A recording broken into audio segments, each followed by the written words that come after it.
Queridos, quando nós nos deparamos com esse texto, nós podemos imaginar que estamos diante, quem sabe, de mais uma cura. Mais uma cura no sentido de ser assim, mais uma cura entre tantas outras que Cristo realizou. Será que este episódio tem algo assim, quem sabe, tão diferente dos outros, que possa chamar a nossa atenção? Eu queria que os irmãos voltassem os seus olhos para o versículo 9, que diz que o Senhor Jesus, ao ouvir estas palavras, admirou-se daquele homem. Nós vamos ver, queridos irmãos, que estamos diante de um relato onde Cristo vai se admirar. A ideia é de que Cristo vai se surpreender com um homem, com um centurião. Por isso, esta noite, o tema que nós vamos trabalhar é este: o homem que surpreendeu Jesus. Mas talvez você se pergunte, ele é Deus, ele é conhecedor de todas as coisas, como poderia talvez alguém surpreendê-lo? Como assim? O que esse texto tem para nos ensinar? Nós estamos diante aqui, queridos irmãos, da maravilhosa humanidade de Cristo. É bem verdade que ele, no seu ministério, e Cristo não ficou ora divino, ora humano, ele era 100% homem, 100% Deus, é verdade. Mas agora é como se a sua natureza divina se limitasse e a sua humanidade viesse, a se destacar ao ponto dele realmente se maravilhar com a atitude, com a fé, com a vida, talvez, daquele homem. Nós vamos ver, queridos irmãos, exatamente que este homem é o único homem nas Escrituras Sagradas no qual Jesus Cristo se surpreende. Nós vimos, por exemplo, em Mateus, ou melhor, Marcos capítulo 6, Jesus Cristo ficou maravilhado, é verdade, mas ficou maravilhado com a incredulidade do povo. Mas a única pessoa que Cristo, e que é usada esta expressão para dizer que Cristo se maravilhou de alguém, é aqui este homem, este centurião. Mas talvez você pergunte, pastor, o que é que isso tem a ver com a minha vida?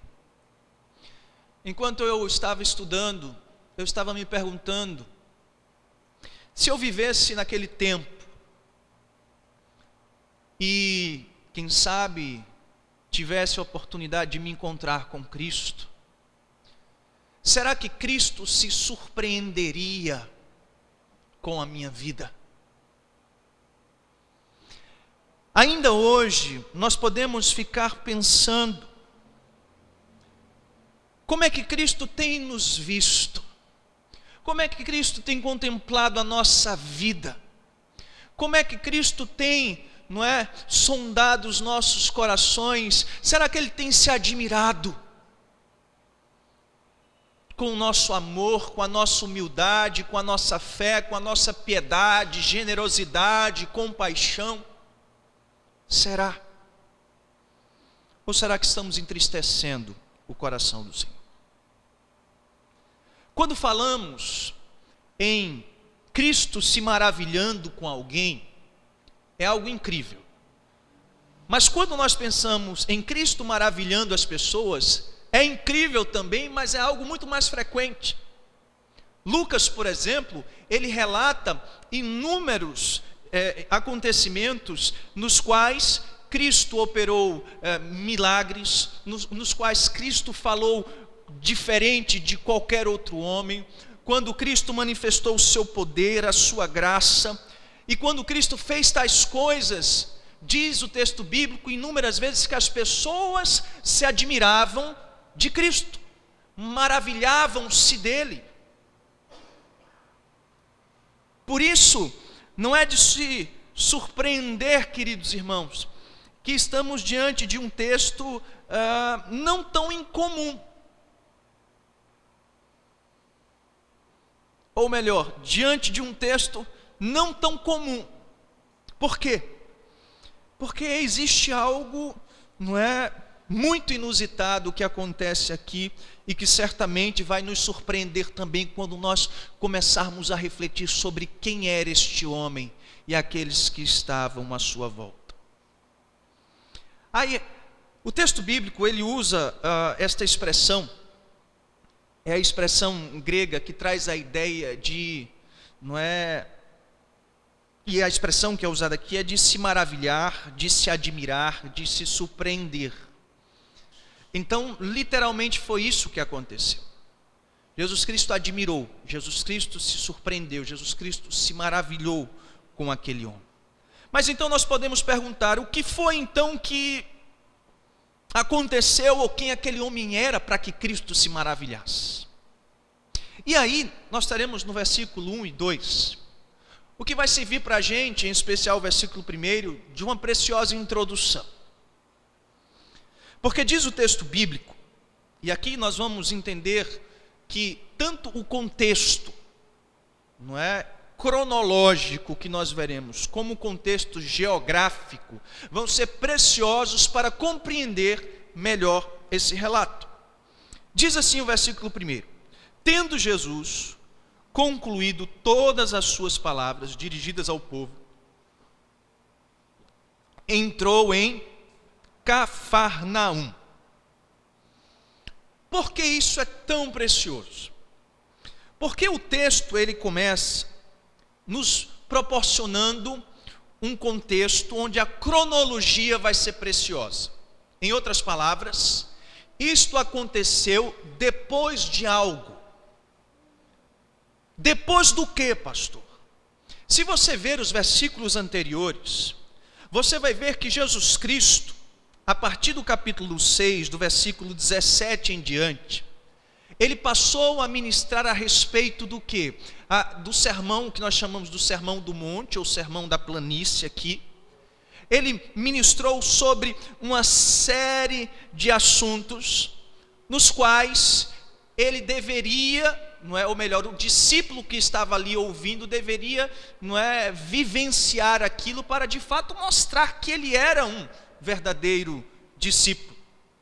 Então, a ideia é de que não existe um intervalo muito grande, apesar de que Mateus ainda coloca a cura de um leproso, mas não há um espaço muito grande de tempo. E isso vai ser importante, nós vamos ver lá na frente.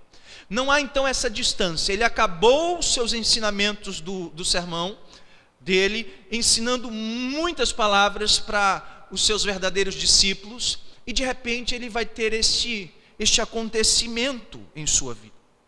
E por que isso é importante? Porque segundo, por exemplo, o pastor John MacArthur, ele vai dizer que este centurião vem para selar de maneira viva o exemplo de um discípulo verdadeiro que ele havia descrito no Sermão do Monte. E aí você diz, pastor, como assim? Quando a gente fala de discípulo aqui, e lembre-se, Jesus Cristo já estava, já tinha muitos discípulos com ele. E discípulo aqui, estou tratando como um aluno inicialmente. Alguém que está debaixo do ensino de um mestre, e já tinham muitas pessoas que estavam seguindo a Cristo. E as pessoas estavam seguindo a ele, e no momento do seu grande sermão, muitas pessoas estavam ouvindo a ele, é verdade. E Jesus Cristo então ensinou para aqueles que estavam ouvindo a ele no sermão a reconhecer quem era ou quem não era o verdadeiro, não é, discípulo. Nós vamos voltar, e eu peço para vocês, porque se nós voltarmos para o início do sermão dele, nós iremos então refletir um pouco melhor sobre o que estamos prestes a falar.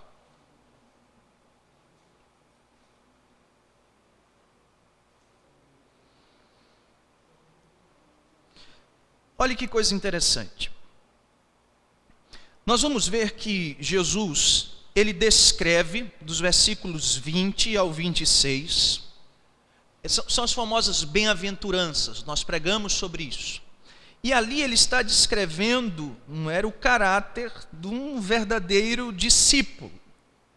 Este verdadeiro discípulo, então, apresenta estas características, por assim dizer. Então, um dos grandes objetivos de Cristo no Sermão do Monte era ensinar aos seus discípulos como um verdadeiro discípulo poderia ser reconhecido.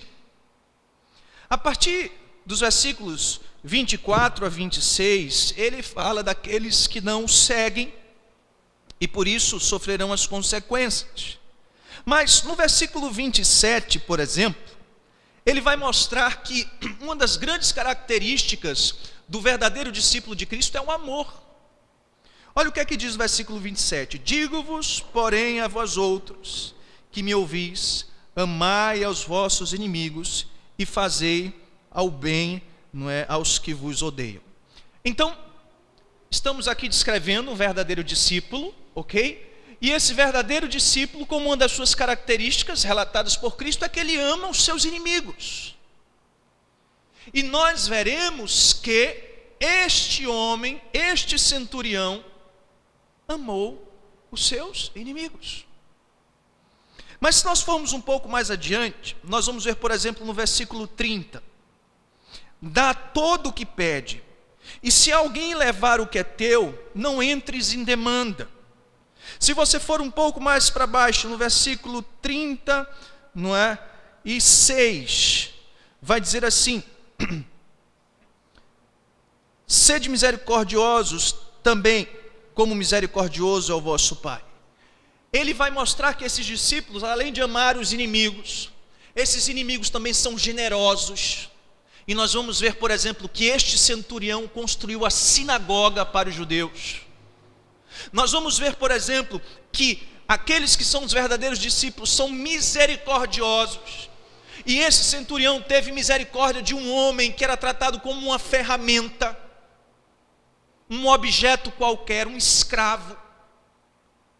Se nós formos mais adiante, queridos irmãos, nós vamos ver que Jesus vai falar a respeito do julgamento, e ao final ele vai falar daqueles que o chamam de Senhor e que colocam em prática a sua palavra. E nós vamos ver que esse centurião chega para Cristo e o chama também de quê? De Senhor, mas nesse caso reconhecendo a sua autoridade, o seu poder. Por isso talvez esse contexto, não é, cronológico seja tão importante. Pense comigo, eu acabei de falar algo, ensinei, e de repente eu vou me deparar com uma circunstância, uma situação, onde um homem vai demonstrar boa parte daquilo tudo que eu ensinei ali atrás. Ao ponto de que Jesus Cristo vai olhar à sua volta e vai dizer: olha, nem todo Israel eu achei um homem com a fé como esta. Então nós temos aqui o que nós podemos chamar desse contexto, não é, cronológico. Mas também há uma segunda coisa importante, porque diz que tendo Jesus concluído todas estas palavras dirigidas ao povo, este é esse contexto cronológico, entrou em Cafarnaum. E aqui nós temos um outro contexto, outra questão importante, a questão da geografia, de onde ele estava. E por que isso é importante para compreendermos esse texto?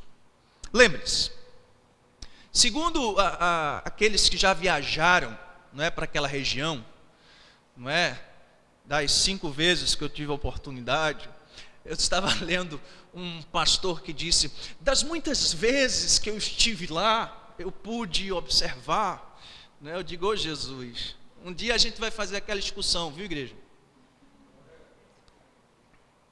Um dia a gente vai, se Deus quiser. E aí o que acontece? As pessoas dizem que o Sermão do Monte foi entregue em uma encosta, a uma curta distância de Cafarnaum, onde você, com pouco tempo de caminhada, você chega ali em Cafarnaum.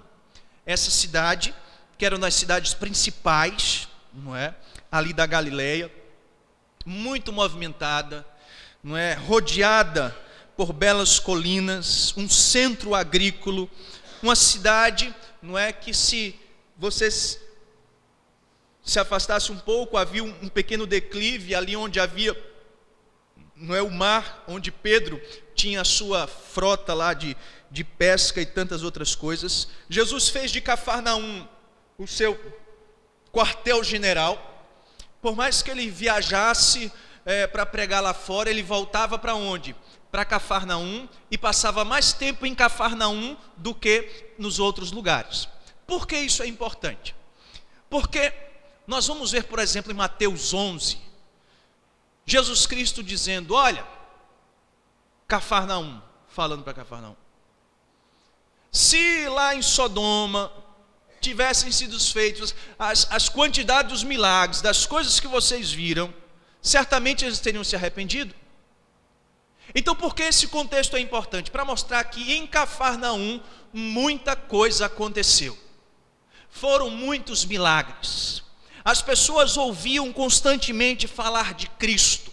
As pessoas sabiam que Cristo fez dali a sua morada por um bom tempo. As pessoas sabiam que Cristo ia acontecer grandes coisas, e que quando ele ia fazia muitas coisas, quando ele voltava fazia muitas coisas. Então certamente esse centurião, e é isso que eu quero mostrar para vocês, ele já tinha ouvido falar de Cristo. Mas nós vamos ver que ele não tinha ouvido simplesmente falar, como muitos outros ouviram, dos seus milagres, das suas curas. Mas parece-nos que esse centurião de fato o tinha como o Senhor da sua vida. Então nós precisamos compreender que esse contexto é importante. Estamos falando de uma circunstância onde Cristo acabou de ensinar algo, e agora vem, parece que um modelo vivo daquilo, lógico, limitado, mas com muita coisa a ensinar. E em contrapartida, alguém que morava em uma região que já tinha muitos acontecimentos desse tipo, grandes curas, milagres, e que certamente ele já ouvira falar de Cristo, dos seus milagres, das suas curas e dos evangelhos. Mas quem ouviu falar? Diz o texto bíblico, o servo de um centurião.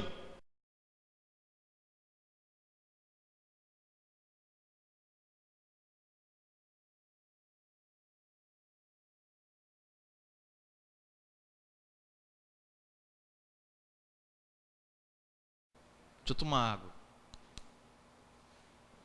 O servo de um centurião. Centurião, servo de um centurião. E aqui, queridos irmãos, para muitos existe uma contradição bíblica. Abre Mateus 8.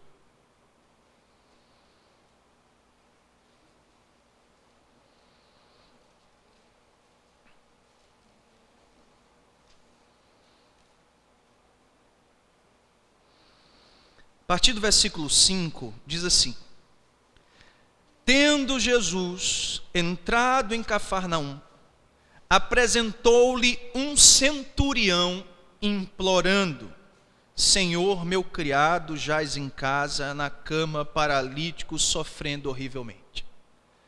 Em algum momento no texto de Lucas, você viu o centurião se dirigindo pessoalmente a Cristo?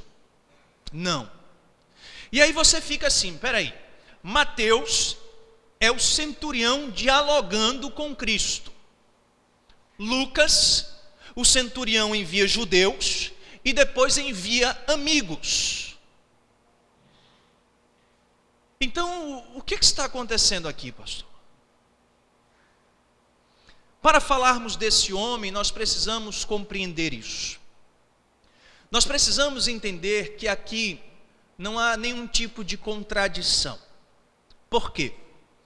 Porque o texto de Mateus, se você for ler, ele é bastante resumido. Enquanto o texto de Lucas, ele é mais amplo, é mais detalhado. Mateus, ele fez uso de algo comum no passado. quando as pessoas importantes enviavam pessoas que lhe representavam e que lhe falavam da sua parte. Então, a partir do momento que os judeus falaram da parte do centurião, é a ideia, não é, de que ele falava pelo centurião, ao ponto de podermos imaginar que era o centurião falando. Os amigos, quando enviados, também falaram da parte do centurião. Então, nós não temos dificuldades em compreender. Alguns entendem até que o centurião pode ter ido e não ter se dirigido, mas eu tenho dificuldade, porque lá em Lucas capítulo 7 vai dizer assim: por isso eu mesmo não me julguei digno de ter contigo. Então parece-nos de fato que o centurião não chegou a ir, mas enviou aquelas pessoas, não é, que foram então ali em seu nome para falar a respeito, não é, da sua pessoa e dos seus anseios. Mas então, quem era esse centurião, pastor? Quem era este homem que surpreendeu a Cristo? Vamos parar para pensar um pouco a respeito deste centurião. Quem era este homem? Este homem, querido, era um homem cujo esse nome centurião é um título, na verdade, dado para um capitão do exército romano. Alguém que foi provado em batalhas. Alguém que de fato passou por muitas lutas, por muitas guerras e chegou a esse posto provando a sua lealdade, a sua força, a sua lealdade, a sua capacidade de liderar, entre tantas outras coisas. De destaque, de fato, de muito poder e de muita autoridade no meio do exército romano. É importante também que este nome centurião está ligado à ideia de que, e é o nome, a expressão traz isso, né? De que cada centurião tinha, no caso, 100 soldados, e por isso esta ideia de centurião, ligada a século. Um centurião, 100 soldados debaixo do seu comando. É verdade que isso era flexível, algumas vezes mais, outras vezes menos, mas, de fato, o centurião era alguém que tinha uma posição, não é? Uma autoridade, era alguém com lealdade, bravura, coragem, força, alguém que lutou corpo a corpo. Hoje em dia o pessoal vai para a batalha, o soldadozinho se esconde atrás de uma pedra, solta um míssil que vai a 3 km de distância e explode o outro, não é verdade? Nesse tempo não era assim. Nesse tempo havia o corpo a corpo. Então este homem foi forjado, foi preparado e chegou ali pronto para liderar. Esta é a grande verdade. Então estamos diante de um homem que tinha uma grande autoridade, um homem que tinha um grande poder, um homem que era um grande líder. Esta é a grande verdade. Mas poderíamos pensar mais algumas coisas sobre o centurião. Por exemplo, quem era este homem, no sentido de que muitos pensam, e se você for lá, não é? Você vê qualquer foto das pessoas na Itália, essas coisas, tem sempre um soldado romano, alguma coisa assim. Não sabemos ao certo se ele era um italiano, por assim dizer.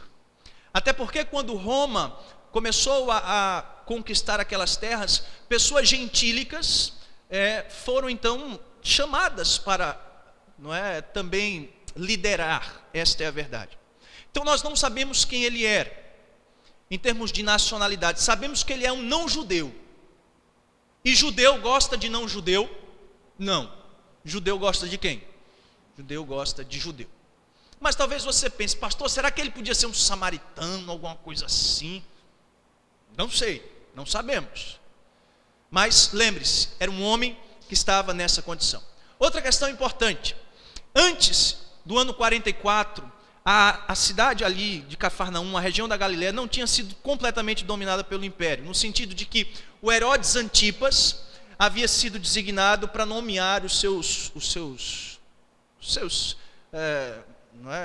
centuriões. Eles, na verdade, esses homens trabalhavam para Herodes. Então, outra característica que o judeu também não gostava.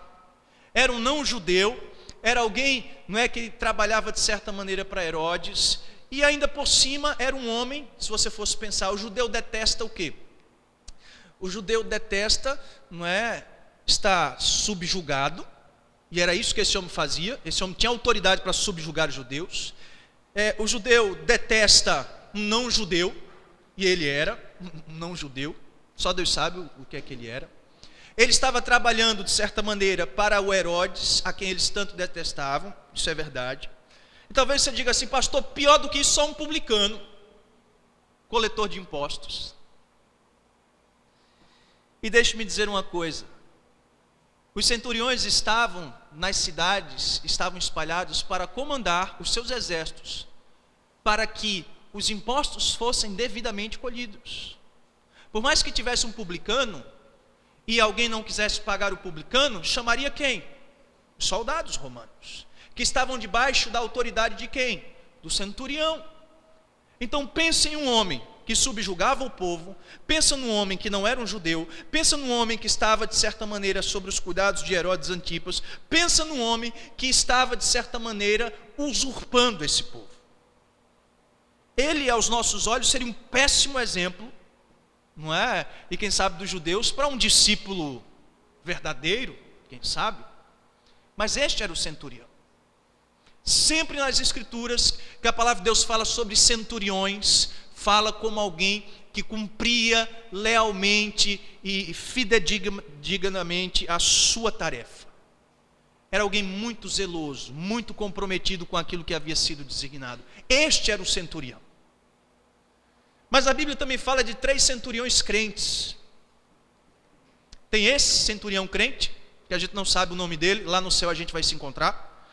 Tem o centurião na cruz de Cristo, quando Jesus Cristo estava sendo crucificado, e ele disse, não é, que aquele de fato era não é, Senhor. E existe Cornélio, este nós sabemos o seu nome. Então, esses eram os centuriões à luz das Escrituras. E então agora, queridos irmãos, nós vamos refletir e vamos pensar então, o que foi que Cristo viu neste homem? O que é que esse homem pôde surpreender a Cristo? O que é que aconteceu em toda essa situação? A nossa introdução foi um pouco mais longa, mas estamos expondo o texto, não se assuste. E nós vamos então agora ver 3 grandes características desse homem: o seu amor, a sua humildade e a sua fé.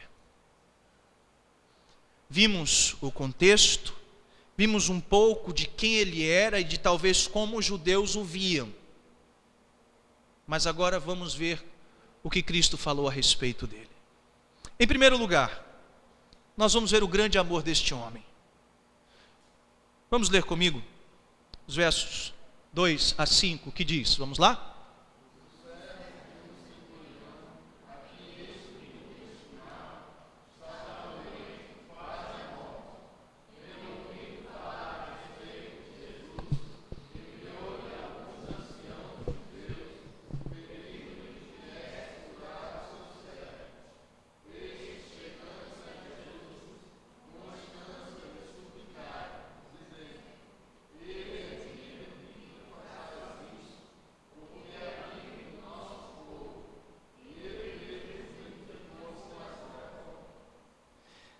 Queridos, e o servo de um centurião. Vocês vão ver como vocês estão afiados no grego. Qual é a expressão aqui para servo? Olha só, nós já aprendemos a respeito disso. Doulos, ou doulos, que quer dizer o quê? Escravo. À luz desta expressão, nós não sabemos ao certo, e não necessariamente é um escravo que estava sendo oprimido. É a ideia de alguém que servia, de alguém que estava debaixo do senhorio de alguém. Não é nada, não é tratado talvez como algo abusivo. Alguém que está ali para servir. E naquele contexto havia muito dessa prática. Mas é interessante porque quando você vai ler, a expressão aqui fala a respeito de um escravo. É esta expressão. Mas quando você vai ler, por exemplo, o versículo 7, e eu vou mostrar para vocês, olha só. Por isso eu mesmo não julguei digno de ter contigo, porém, manda com uma palavra e o meu quê? Rapaz será curado. Então, nós temos duas expressões gregas aqui. Uma que se refere a um escravo e outra que descreve o menino. Se nós juntarmos os dois, nós temos o quê? Um escravo, menino. Isso era muito comum naquele tempo. Quando eles assumiram, o centurião estava à frente e as pessoas davam para ele escravos, e muitos jovens queriam até se submeter ao seu senhorio para, quem sabe, aprender com ele, alguma coisa assim, não sei. Mas isso era algo comum naquele tempo. E é interessante, sabe por quê? E eu peço que vocês fiquem atentos, porque naquele tempo havia muito abuso a respeito dessa servidão, ao ponto de que muitos senhores abusavam dos seus servos sexualmente. Para vocês verem o cúmulo da coisa, enquanto eu estudava, eu li um artigo, parte dele que eu não consegui terminar de ler, tamanha heresia, mas me chamou a atenção, porque eles estavam dizendo que aqui o que nós temos é um casal de homossexuais, que esse servo e esse senhor, esse amor tão inexplicável, na verdade é um amor, não é homossexual.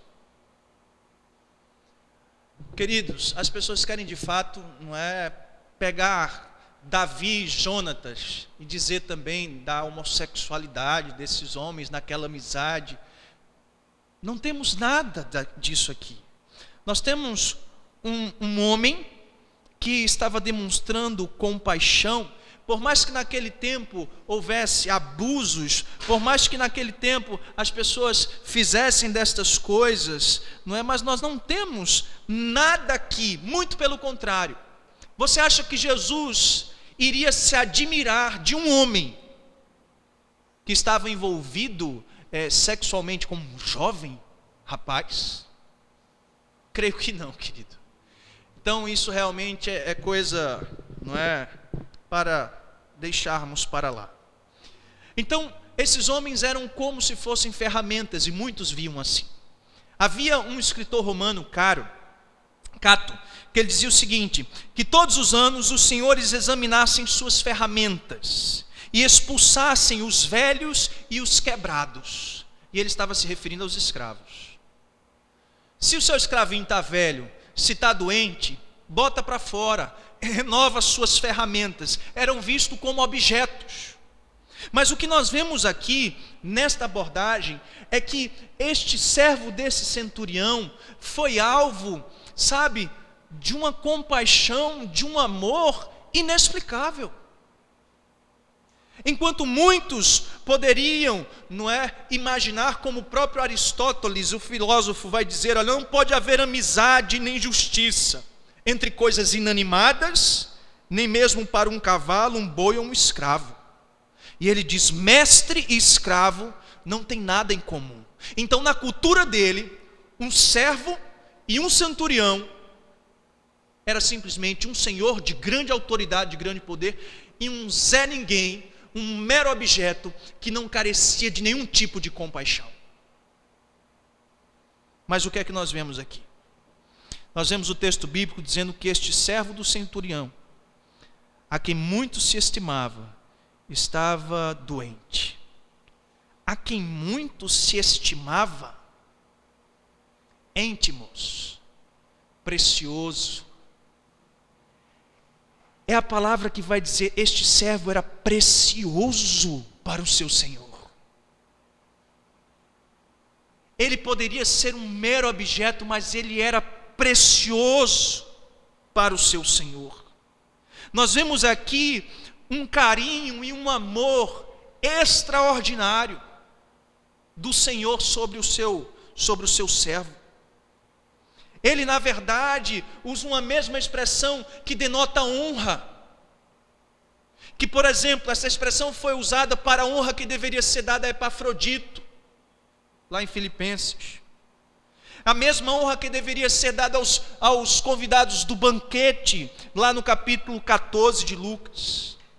Era alguém que o seu Senhor o tinha por alguém honrado, alguém precioso, alguém a que ele amava.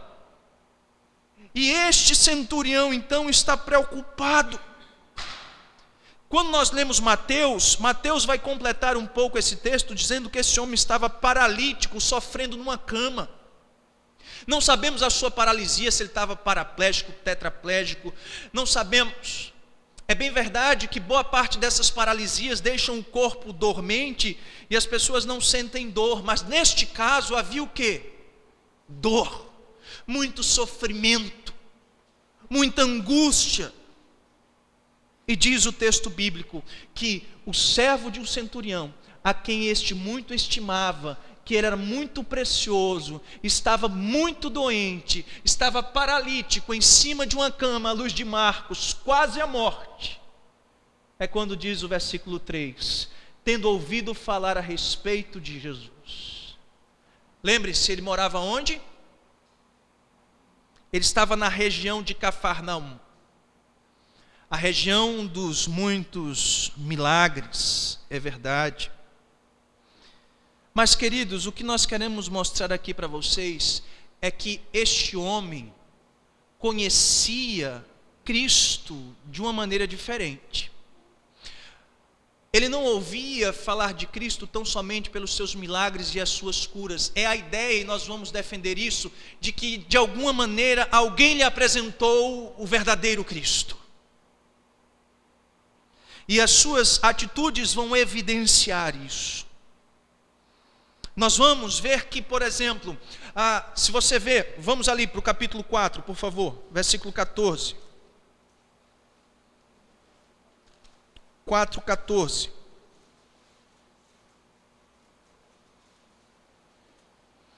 Então Jesus, no poder do Espírito, regressou para a Galileia, e sua fama correu o quê? Por toda a circunvizinhança. Se nós formos ver outro texto precioso, lá no versículo, não é mais adiante, versículo 37, vai dizer que todas as cidades da circunvizinhança estavam saindo e ouvindo falar a respeito de Cristo. Então aquela região havia muito conhecimento a respeito do Nazareno, a respeito do Senhor. A extensão desse conhecimento era grande, mas essa ideia de falar a respeito não traz a ideia simplesmente de que ele ouvira falar, mas talvez de que ele tinha um contato e maior intimidade. O verdadeiro evangelho talvez de fato havia sido apresentado a ele. É quando ele diz então, enviou-lhe alguns anciãos dos judeus, pedindo-lhe que viesse curar o seu servo. Vocês estão notando como isso é incrível? E me parece assim até um pouco estranho. Nós estamos falando de quem? De um centurião. Eu já falei para vocês que era um centurião. E ele pede para quem ir representar ele? Anciãos judeus, como se fossem os presbíteros. E aí você começa a se deparar e dizer assim, não, tem alguma coisa errada. Judeus e o centurião romano, com toda essa intimidade, quem sabe, alguma coisa está errado. Eles não se batem. E estamos falando de anciãos, pessoas de respeito, pessoas honradas, como se fossem os nossos presbíteros nos dias de hoje. Esses são enviados para falar com Cristo. E eles poderiam ter chegado diante de Cristo e ter murmurado e reclamado, ou quem sabe até mesmo não ter ido.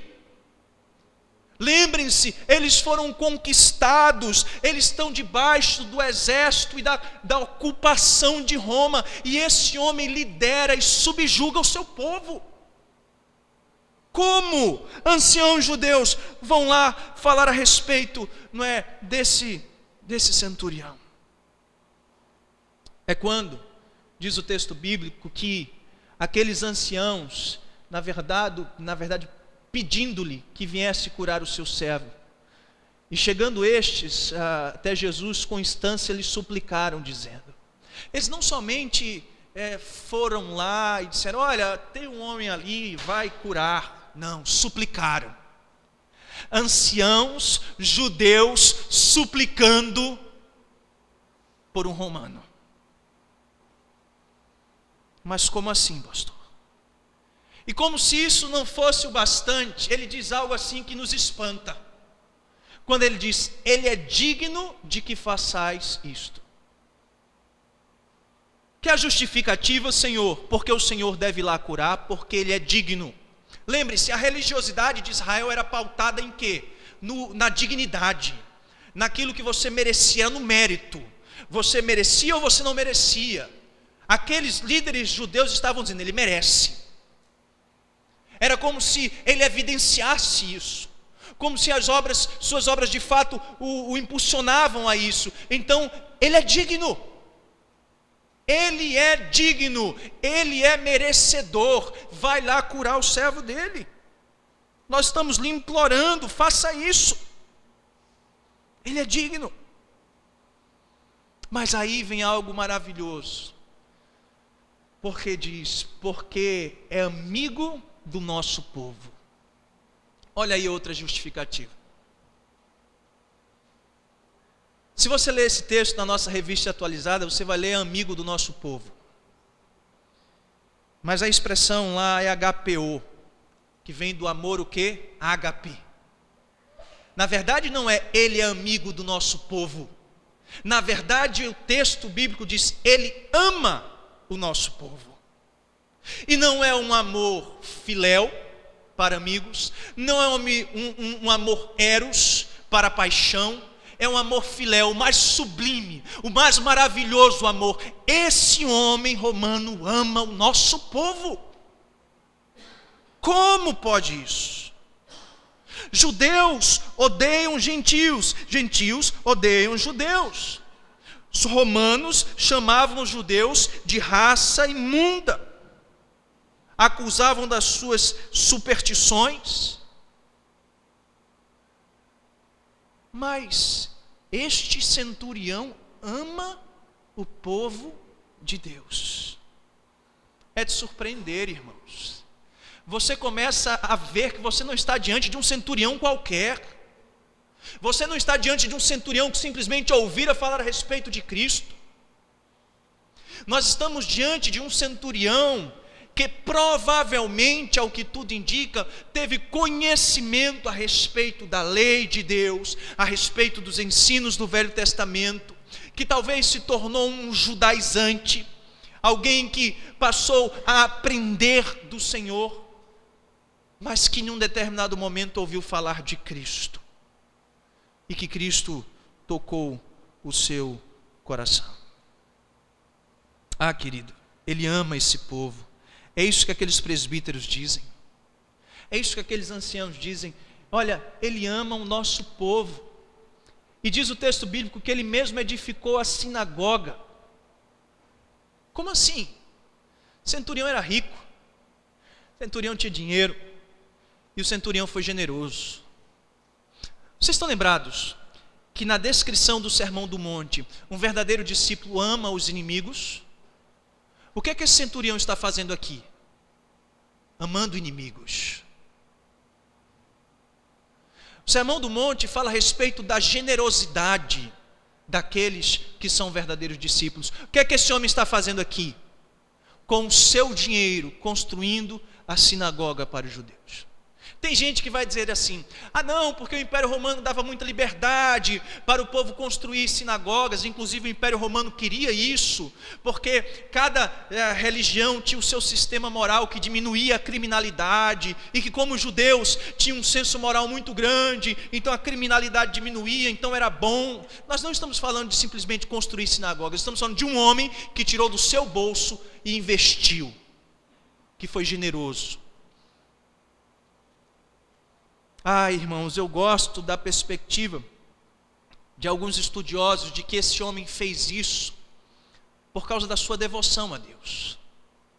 Porque ele tinha, quem sabe, desejo de aprender do Senhor e da sua palavra.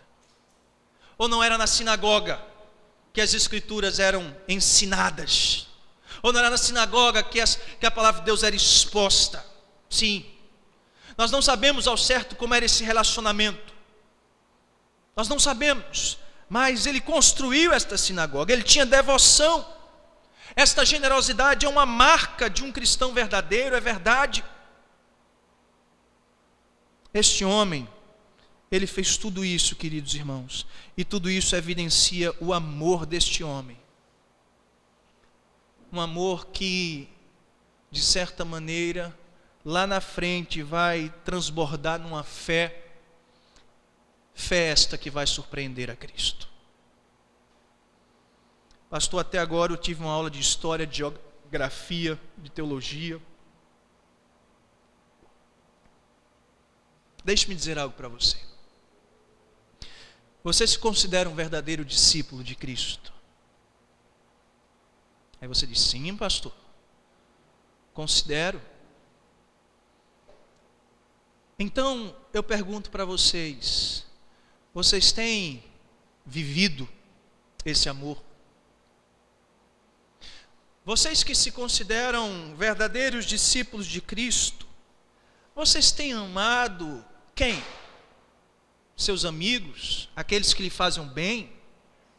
Ou vocês têm amado até mesmo seus inimigos? Aqueles que vos perseguem, ou talvez aquele que vos odeia? Queridos irmãos, o que nós aprendemos à luz desse texto, à luz do testemunho deste homem, é que as palavras de Cristo podem ser vividas, sim, por um verdadeiro discípulo. Quando o Senhor Jesus diz, amai os vossos inimigos, este homem estava amando os seus inimigos. Este homem estava amando um povo que ele mesmo subjugava. Eu fico imaginando que a evidência desse amor devia ser tão grande ao fato desses anciãos judeus irem lá e suplicar por ele, e ainda dizer, ele ama o nosso povo. Nós temos amado de fato, como Cristo nos ensinou. O nosso amor é muito limitado, irmãos. O nosso amor é limitado a quem nos faz o bem. O nosso amor é limitado a quem nos dá um bom dia, uma boa tarde, uma boa noite.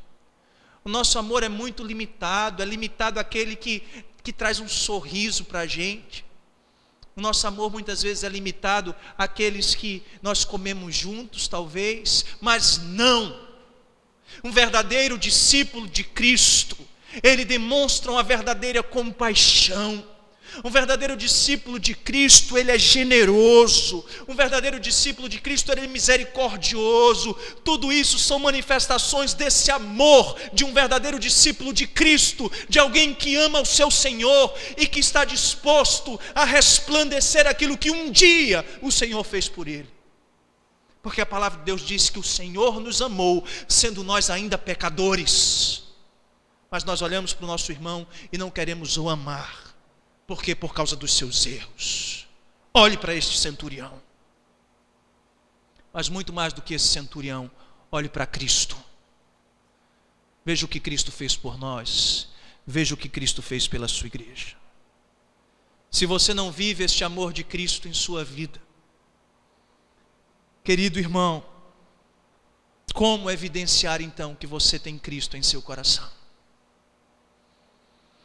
Que Deus nos ajude a sermos discípulos verdadeiros, a sermos misericordiosos, compassivos, a sermos generosos, a amarmos ao nosso próximo como a nós mesmos.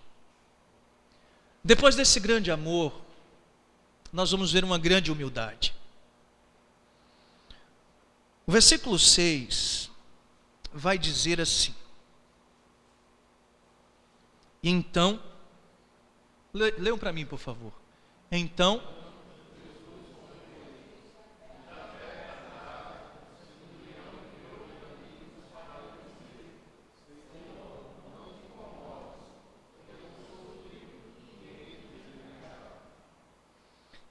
nós já vimos judeus sendo enviados, mas agora nós vamos ver, não é, este homem enviando amigos. Nós vimos o Sermão do Monte começando dizendo: bem-aventurados os pobres e os mansos, os famintos.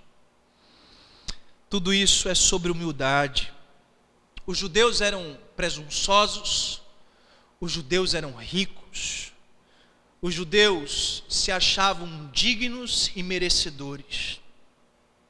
Tanto é que aqueles que foram adiante do centurião disse: mestre, olha, vai lá e, não é, cura o servo. Por quê? Porque ele é digno.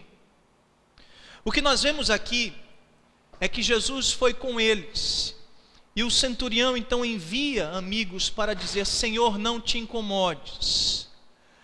É interessante porque ao enviar esses amigos, ele estava preocupado. Mas antes dessa preocupação ser manifesta, nós vemos que ele transmite a ideia de que o seu Kyrios, que o seu Senhor, é realmente alguém, não é, grandioso, poderoso, como nós vamos ver lá na frente. Ele o chama de Senhor. E ele então está preocupado com a ida do Senhor Jesus à sua casa. Tem pessoas que vão dizer assim: ah, pastor, porque haviam leis que, sabe, limitavam o contato de judeus com romanos, de romanos com... Não. O que nós podemos ver aqui, queridos irmãos, é um contraste claro entre aquilo que os judeus disseram: ele é digno, e como ele se via: eu não sou digno. O fato então dele dizer: Senhor, não te incomodes, porque eu não sou digno de que entres em minha casa. Ele está reconhecendo que de fato Cristo Jesus era um ente santo, era um Senhor Deus maravilhoso, alguém supremo, de grande autoridade, e que ele era um miserável pecador. Ele não conhecia muito sobre a graça, sobre a misericórdia, quem sabe sobre tantas coisas, mas ele sabia o que era o pecado, ele sabia o que eram as punições. Isso ele era especialista. E ele tinha na sua mente que Cristo não poderia ir para a sua casa. Eu não sou digno, Senhor. Este é o verdadeiro arrependimento.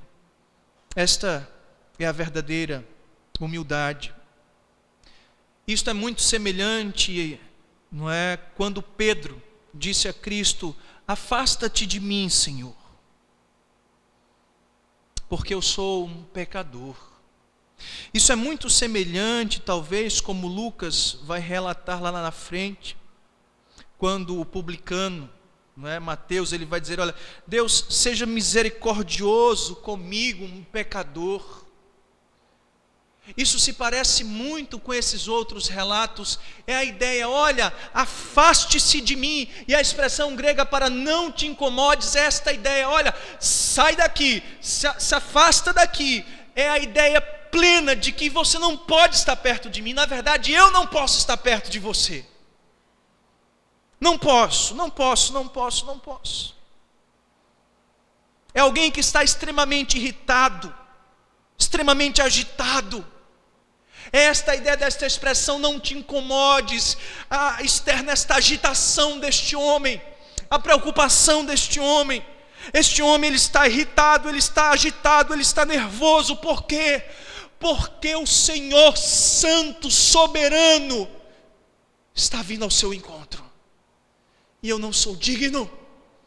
Eu sou um miserável. Eu não sou digno de você entrar na minha casa. Não posso, não venha. Ah, querido irmão, é quando nós vamos ver no versículo 7, que ele vai dizer: olha, por isso mesmo eu não me julguei digno de ter contigo. Eu sou um miserável, eu sou um pecador. Os homens disseram que eu sou digno. Eu digo para o Senhor: eu não sou digno. Ah, querido, este é o verdadeiro discípulo. Esse é um retrato de um discípulo que reconhece, queridos irmãos, que a sua salvação, ou quem sabe, não é, que ele é um miserável pecador. Se por um lado os judeus se achavam os filhos de Abraão, os judeus se achavam, não é, a raça eleita, o sacerdócio real, a nação santa. Enquanto os judeus se gloriavam, nós vemos um homem se humilhando. Eles se acham dignos e me acham digno, mas eu não sou, Senhor. Eu não sou. Não venha para minha casa, pois eu não sou. Eu não sei o que é que você pensa a respeito de como o Evangelho encontra, ou melhor, como o Evangelho tem sido pregado e como as pessoas recebem este Evangelho. E as pessoas às vezes recebem esse Evangelho de maneira tão soberba, tão, sabe? Eu aceito Cristo quando eu quiser. Quando eu quiser abrir a minha porta, eu abro. Quando eu quiser fechar a porta do meu coração, eu fecho. E eu sou o Senhor da minha vida. Ou quem sabe eu vou correr em busca da minha salvação, vou fazer o bem, vou fazer isso, vou dar esmola, vou fazer... Olha, porque todas estas coisas vão proporcionar esta salvação pelas obras. Não. É tempo de nos humilharmos. O verdadeiro discípulo de Cristo é aquele que se humilha, que se arrepende, reconhece as suas limitações e fraquezas. Eu não sei como você se achegou aqui esta noite, mas se em seu coração ainda existe orgulho, altivez, soberba, que isso caia por terra em nome de Jesus, porque isso não caracteriza um verdadeiro discípulo. Tenha o exemplo de Cristo, que não usou com usurpação ser igual a Deus, antes esvaziou-se a si mesmo de sua glória, e tomou forma aqui entre nós, e foi morto e foi fiel até a morte, morte de cruz. Este é o exemplo, e o grande exemplo, de alguém que está disposto a ter um coração humilde. Que você possa reconhecer esta noite, querido irmão, à luz do que nós vimos e aprendemos, que nós não somos dignos. Nós não somos dignos de estarmos aqui esta noite. Seu pastor não é digno de estar pregando nesse púlpito. Nós não somos dignos, queridos irmãos. Não somos dignos de tamanha salvação. Não somos dignos desta graça maravilhosa em nossas vidas. Não somos dignos do pão nosso que nos alimenta. Não somos dignos de nada. Não somos dignos de que o Senhor viesse habitar em nossas casas. Mas Deus é gracioso, é misericordioso. Tudo o que temos e tudo o que somos é fruto da graça de Deus. Se ainda existe no seu coraçãozinho alguém que se levanta lá e se acha Senhor, que caia por terra. É tempo de nos humilharmos debaixo do senhorio de Cristo. Tu és o Senhor, eu sou o teu servo. Eu estou debaixo do teu jugo. Que Deus nos ajude a desfrutarmos desta grande e verdadeira humildade. É quando o texto vai se encerrar com a grande fé deste homem. Quando vai dizer assim, versículos 7 a 9, leiamos. Por isso,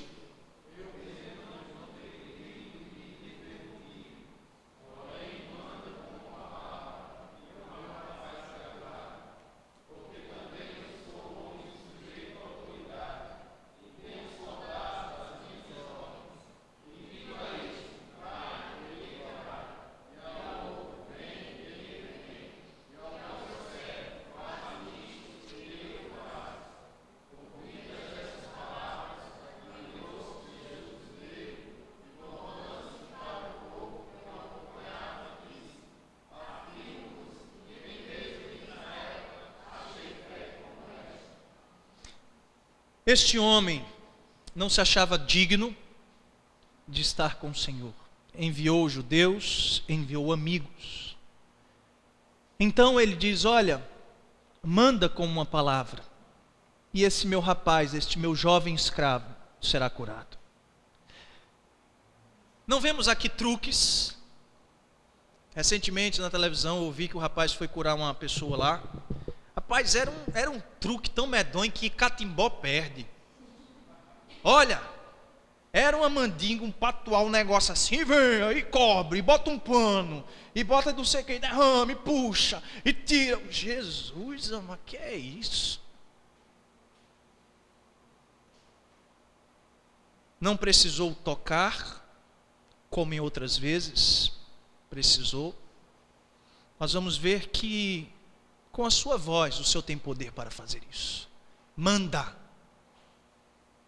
Manda. O que eu acho aqui fantástico, irmãos, e se eu soubesse expressar em palavras aquilo que tem em meu coração, mas não consigo, é você imaginar o seguinte: um homem que tinha uma grande autoridade está reconhecendo que o seu Senhor tem autoridade maior. Ele está diante então de Cristo através dos seus amigos enviados, e ele de maneira muito clara vai dizer: olha, tu és poderoso, tu de fato és poderoso e tu podes falar. Você já parou para pensar, e aqui é extremamente importante isso, porque, por exemplo, vocês estão lembrados quando Lázaro estava enfermo? Estão lembrados? Sim. E quando Lázaro estava enfermo, as pessoas foram até Jesus e disseram o que para Jesus? Jesus, aquele a quem tu amas, está enfermo, está doente, está muito mal. Jesus disse o quê? Vou lá. Quando Jesus chega, que ele é abraçado pela irmã de Lázaro, ela diz o quê? Se tu tivesses aqui, o que é que acontece? Ele não teria morrido. Lógico, aquilo aconteceu para um propósito grandioso, mostrar que Cristo tinha poder para ressuscitar os mortos.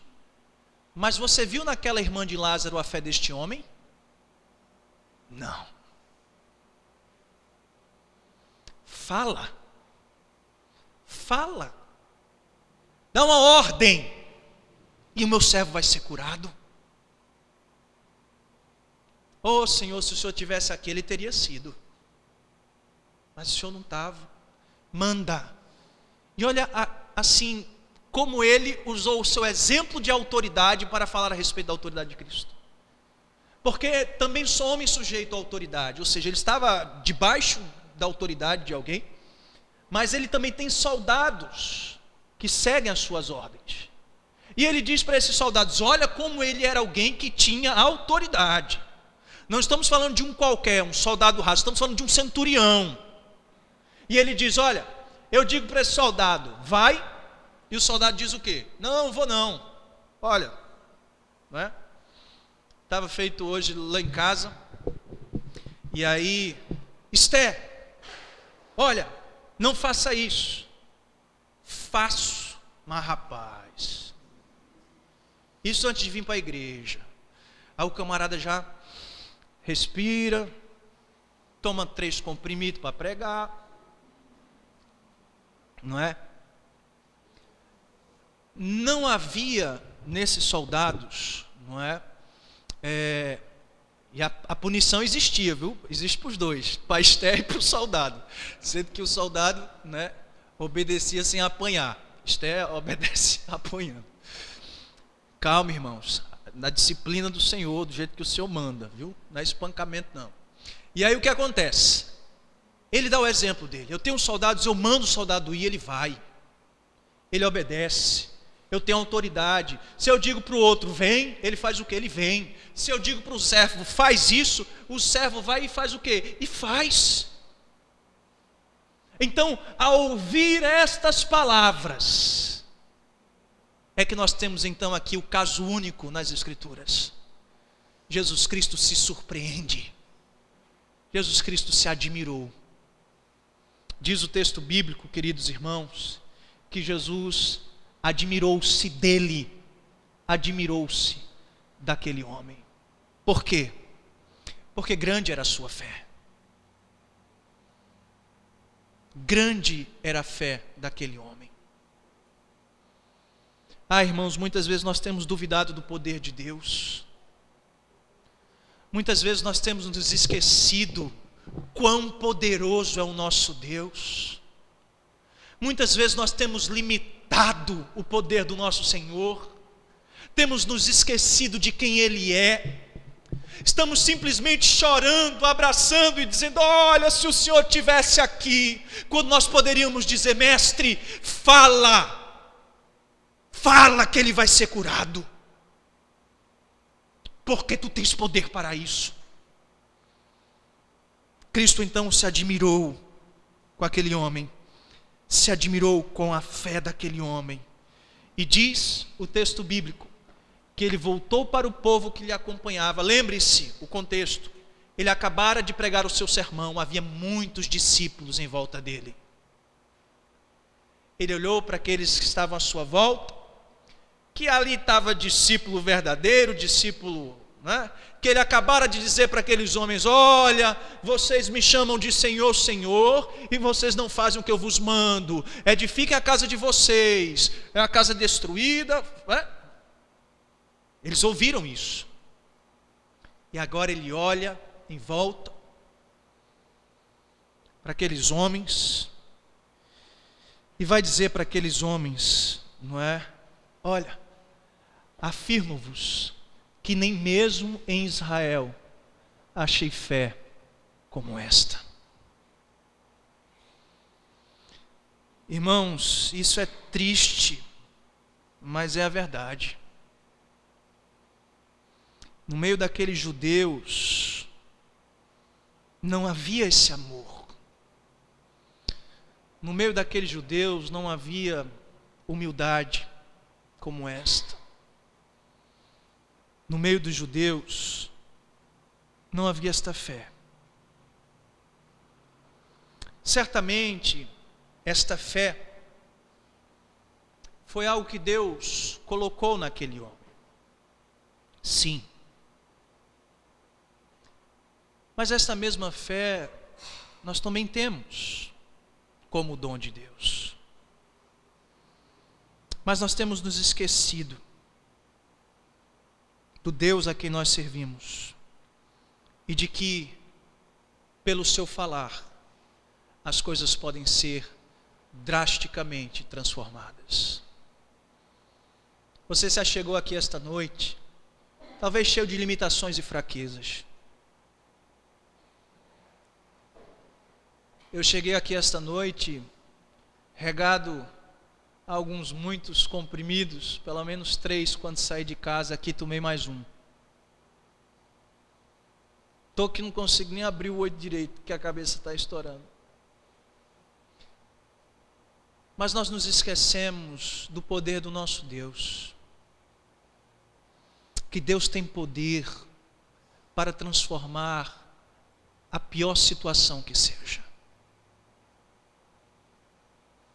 Deus tem poder para, ao som da sua voz, quebrantar o mais terrível dos corações.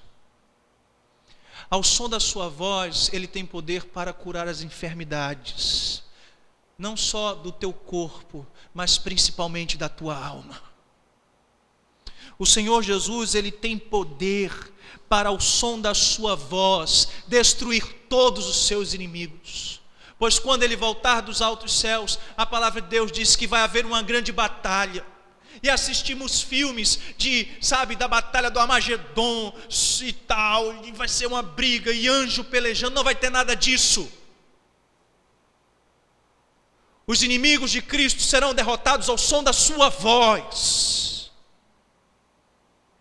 Esse é o Deus a quem nós servimos. E quem sabe o Senhor está olhando para nós essa noite dizendo: homens de pequena fé, vocês não creem no meu poder, vocês se esquecem de quem eu sou. Eu tenho poder para ir na sua casa e restaurar o seu casamento, eu tenho poder para trazer o seu filho de volta, eu tenho poder para restaurar a sua saúde, eu tenho poder para te levantar, eu tenho poder para agir com graça em tua vida, em teu coração. Mas nós nos esquecemos, estamos chorando aos pés dos mortos, quando na verdade poderíamos ter enviado mensageiros e ter dito: Senhor, manda que ele fique curado e ele ficará, manda que ele se levante e ele se levantará, manda que ele seja restaurado e ele será. Esta era a fé deste homem. Este era um homem marcado pelo amor, este era um homem marcado pela humildade, este homem era um homem marcado por uma grande fé. Imagina o que foi para aqueles à volta ouvir que o Senhor viu em um gentio, olha só, aquilo que ele não tinha visto no meio do seu povo.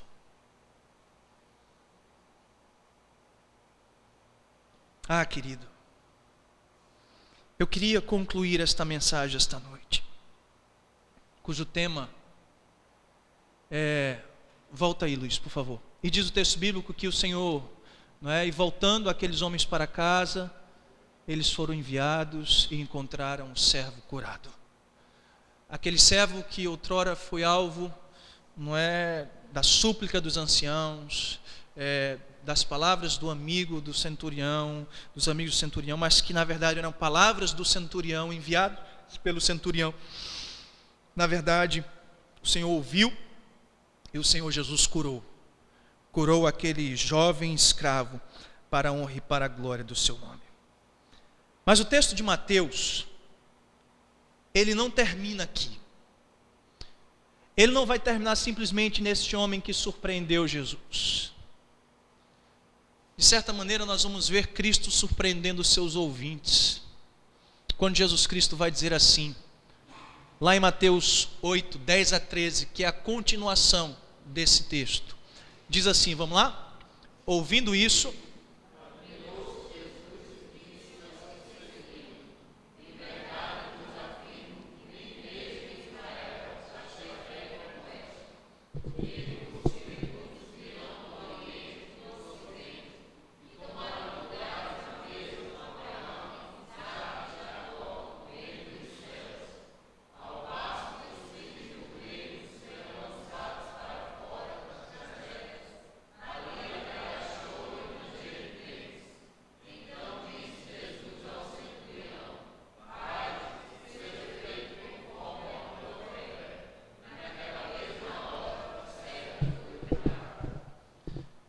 Jesus estava cercado por discípulos. E Jesus traz essas palavras para dizer o seguinte: durante muito tempo, judeus, vocês se banquetearam nisso aqui. Vocês, comeram à mesa com Abraão, com Isaac e Jacó. Vocês foram beneficiados. Vocês foram beneficiados por de fato serem o meu povo. Mas deixe-me dizer uma coisa para vocês.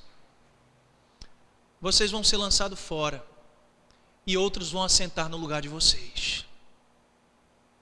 O que ele estava querendo dizer, judeus, assim como esse gentio hoje está se banqueteando em minha mesa, outros também se assentarão. E aquilo que vocês hoje estão desprezando, eu, Jesus Cristo, eles hão de receber. E eles vão se banquetear na mesa com Abraão, com Isaac e com Jacó. Mas deixe-me dizer uma coisa, isso é de assustar. Aqueles que serão lançados fora, eles vão habitar nas trevas, e lá vai haver choro e ranger de dentes. Eu tenho aqui para encerrar duas palavras importantes. Primeira, à luz do que nós acabamos de ver nesse texto. Você pode não ser ainda um verdadeiro discípulo de Cristo. Talvez você não tenha demonstrado esse amor, não tenha demonstrado nem evidenciado essa humildade, nem talvez tenha demonstrado fé. Mas esta noite você pode arrepender-se dos seus pecados. Você pode colocar a sua vida nas mãos do Senhor, suplicar ao Espírito Santo de Deus que haja com poder e graça, transformando o teu coração. E esta noite você pode se assentar e se banquetear na graça de Deus, no sangue de Cristo, no perdão dos pecados. Esta noite, se você não é um verdadeiro discípulo, você pode. Mas talvez você diga: pastor, quem sabe amanhã eu faço isso ou depois. Cuidado, filho. Porque quando nós mesmos nos esperar, Jesus Cristo vai voltar. E quando Ele voltar, aqueles que não tiverem assentados nessa mesa, eles o quê? Chorarão, rangerão os seus dentes e sofrerão para todo sempre. O dia de se arrepender é hoje. O dia de, ter um encontro com o Senhor Jesus. Que o Espírito Santo de Deus haja com poder e graça em tua vida e transforme a tua vida. E que você possa sair daqui hoje certo de que você teve um encontro verdadeiro com o Senhor.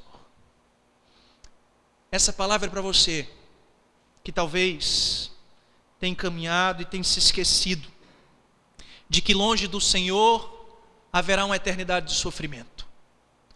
Mas uma outra palavra é para você que é um discípulo verdadeiro, mas que está tendo dificuldade em amar o próximo como a você mesmo, que está tendo dificuldade de amar os seus inimigos, que está tendo dificuldade de deixar o orgulho, a soberba, a arrogância, a prepotência de lado. Para você que é um discípulo verdadeiro, mas que tem lutado em ter uma fé verdadeira, olhe para Cristo, veja Ele como grande modelo. Não olhe simplesmente para esse centurião limitado, fraco, pecador. Olhe para Cristo, o grande modelo, aquele que deu a sua vida em favor dos inimigos, aquele que se humilhou, e se humilhou até morte de cruz, em favor dos seus inimigos, aquele, queridos irmãos, que nos presenteou com a maior dádiva que homem nenhum pode receber pelas suas próprias mãos, a não ser por Cristo, o dom da fé. Se você tem tudo isso, querido irmão, por que permanecer nesta vida que desagrada a Deus? Que você saia daqui esta noite: eu, Senhor, eu quero através da minha vida, do meu testemunho, também causar admiração ao Senhor. Eu quero também através da minha vida e do meu testemunho te surpreender, Pai. Te surpreender com o meu amor, com a minha humildade, com a minha fé, com a minha compaixão, com a minha misericórdia, com tudo aquilo que o Senhor me confiou. Que Deus nos abençoe e aplique esta palavra em nossos corações, e que venhamos ouvir estas palavras e praticá-las para a honra e para a glória do Senhor Jesus. Amém.